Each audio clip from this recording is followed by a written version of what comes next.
अलग अलग क्लासेस हो सकते हैं। जैसे कि कामनी और उसकी माँ प्योर ब्रेड वैम्पायर्स हैं, तो उनकी वैम्पायरिक एबिलिटीज मुझसे बेहतर हैं, इसलिए मैं ज्यादा जल्दी बूढ़ा भी हो रहा हूँ। और तुम अगर कभी कामिनी के गॉडफादर से मिलोगे तो तुम्हें समझ में आ जाएगा कि मैं क्या बोलना चाहता हूँ। कामिनी के गॉडफादर? वो कौन है? Danny D'Costa, someone you shouldn't be in bad terms with। खैर, उनकी कहानी कभी बाद में सुन लेना। एंड नीडलेस टू से, हर अमानव को किसी भी तरह के रिलीजियस चीज से खतरा होता है। कोई भी चीज जिसमें धार्मिक तत्वों का संचार हो। ऐसा क्यों? वो मैं भी ठीक से नहीं जानता। अमानवों की उत्पत्ति समझने के लिए हम में अभी तक कोई डार्विन नहीं पैदा हुआ। So I have no clear idea on why religious things harm us. शायद अगली पीढ़ी का कोई अमानव इसका तोड़ निकाले।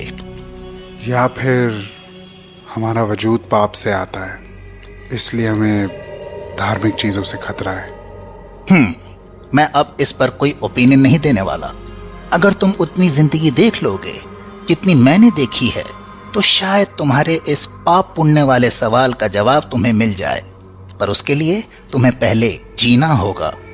हाँ, आप शायद सही हैं, पहले मुझे जीना होगा। अब घबराओ मत राजेश, चाहे तुम अमानव हो या मानव, जिंदगी में बहुतों को नई शुरुआत करनी पड़ती है।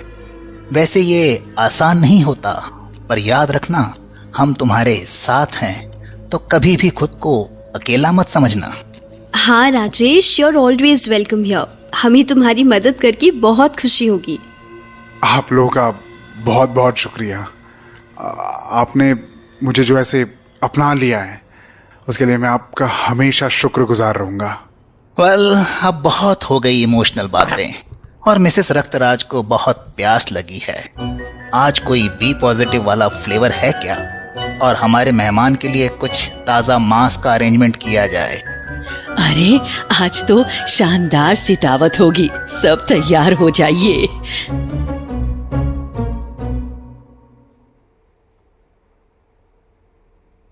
मिस्टर रक्तराज राजेश की अंदरूनी कश्मकश को समझते हुए उसे अमानवों की दुनिया के बारे में बताने लगे।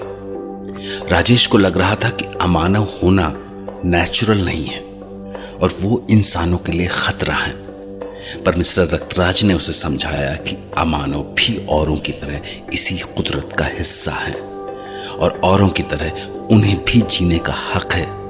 जिसके बाद राजेश अपनी ये नई जिंदगी जीने लगा और देखते ही देखते 1 साल गुजर गया। अब राजेश के मन ने अपनी इस नई जिंदगी को अपना लिया था और शायद कामिनी को भी। कैसा गया पिछला फुल मून? उस दिन तुम्हारे पिताजी ने नहीं बोला था कि किसी वेयरवुल्फ से उसकी फुल मून की हरकतों के बारे में पूछना बैड मैनर्स होता है? अच्छा, तुम कब से इतने मैनर्स फॉलो करने लग गए? पता नहीं, पर लगता है ये बुरी आदत तुमसे ही लगी होगी। अब बोलो भी, ज्यादा नखरे मत करो। अच्छा ठीक है। उस दिन मैंने चावला चाची को बोला कि रात को वापस नहीं आऊंगा, और शाम ढलते ही मैं जंगल में चला गया। फिर जैसे जैसे चांद आसमान में चढ़ने लगा, मेरे भेड़ियों वाले लक्षण भी बाहर आने लगे, पर ज्यादा कुछ एक्साइटिंग नहीं हुआ। बस मैं जंगल में इधर उधर भागता रहा और सुबह होने से पहले पास के एक फार्म से एक बकरी उठा के चबा गया। होपफुली उसका मालिक उसे ज्यादा मिस नहीं करेगा। छी, पूछ के गलती कर दी मैंने। हाँ, जैसे तुम्हारे लिए तो खून तो पूरा प्रोसेस्ड होके टेट्रा पैक में आता है ना। हाँ, एक्चुअली तुम सही बोल रहे हो। हम भी कौन से कम जंगली हैं।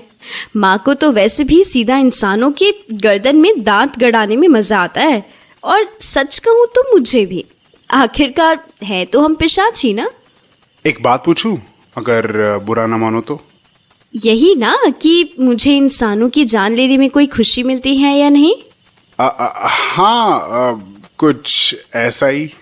राजेश, तुम्हें तो पता है कि मैं कभी तुम्हारी तरह इंसान नहीं थी, तो शायद इसीलिए मुझे तुम्हारी तरह इंसानों के लिए फील करना मुश्किल है। पर मैं इतना बोल सकती हूँ कि चाहे वो इंसान हो या मक्खी, मुझे किसी को बेवजह मारना या तड़पाना पसंद नहीं है। अच्छा। और हाँ, मैंने इंसानी जानें ली हैं। क्या तुम वो अवॉइड नहीं कर पाई? नहीं, मैंने अपनी मर्जी से उन लोगों की जान ली थी। एक्चुअली मैं हॉस्पिटल जाती थी। वहाँ पर अगर किसी पेशेंट की बीमारी ठीक होने की उम्मीद नहीं होती और वो मन ही मन मौत चाहता था, तो मैं उनकी इच्छा पूरी कर देती थी, और अभी भी कभी कभी करती हूँ।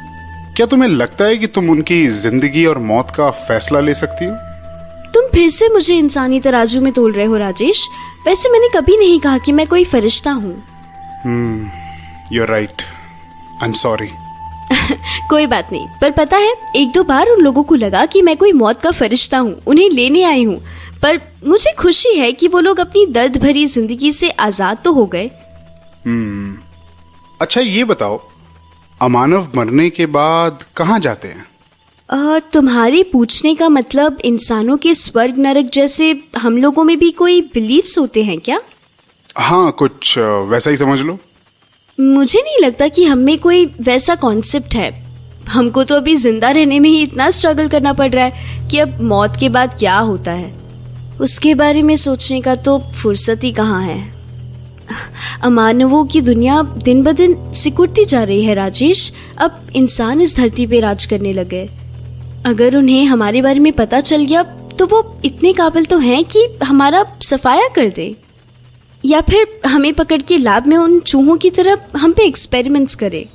हाँ, मैं तुम्हारा डर समझ सकता हूँ। इंसान हम अमानवों से भी ज्यादा भूखे हो सकते हैं, दौलत के, पावर के, और अगर हम उनके ये सब हासिल करने में काम आए तो वो हमारा इस्तेमाल जरूर करेंगे, हम चाहे या नहीं। पर राजेश, मैं ऐसी ही एक जगह पे रह के उब चुकी हूँ। 30 सालों से मैं और मेरा परिवार इसी चंद्रपुर में रहते हैं। पिताजी ने ये शहर इसीलिए चुना था कि यहाँ पे बरसात और सर्दी का मौसम लंबा चलता है, इसीलिए सूरज से थोड़ा ज़्यादा ही राहत मिल जाती है हमें। पर कभी कभी तो ऐसा लगता है कि हम यहाँ पर कैद हैं। तो तुम क्या चाहती हो? मैं दुनिया घूमना चाहती हूँ बिना किसी डर के कि कोई अगर हमारे बारे में जान भी लेगा तो क्या होगा। ऐसे छिप छिप के कब तक जीते रहेंगे? क्या ये भी कोई जिंदगी है? पर ये हम कैसे कर सकते हैं? चलो मान लेते हैं कि हम बस रात में ही सफर करते हैं एक बड़ी सी प्राइवेट बस में, तो हमें दिन में रखने के लिए जरूरी सामान और सिर्फ जगह अरेंज करनी पड़ेगी। That's all. तुम तो सीरियस होके सोचने लग गए। अरे मैं तो बस मजाक कर रही थी। हाँ, मजाक कर रही थी? सच में? ठीक है, मजाक नहीं था।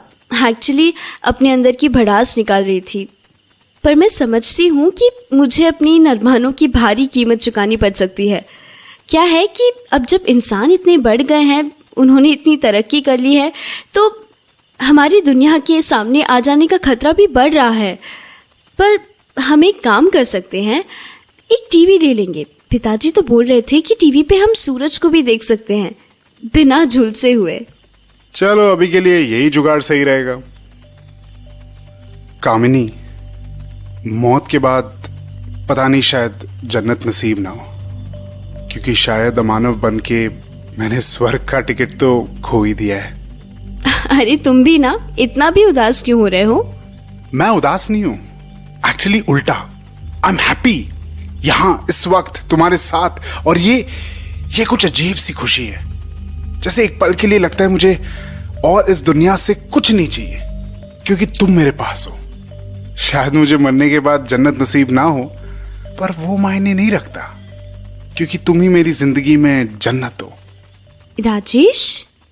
कामिनी रक्तराज, क्या तुम मुझसे शादी करोगी? अगर मैं मना कर दूं तो? फिर मैं चेक करूंगा कि वेयरवुल्व्स ऊंचाई से गिर के मरते हैं या नहीं, वरना चावला चाची से चांदी का चम्मच मांग लाऊंगा।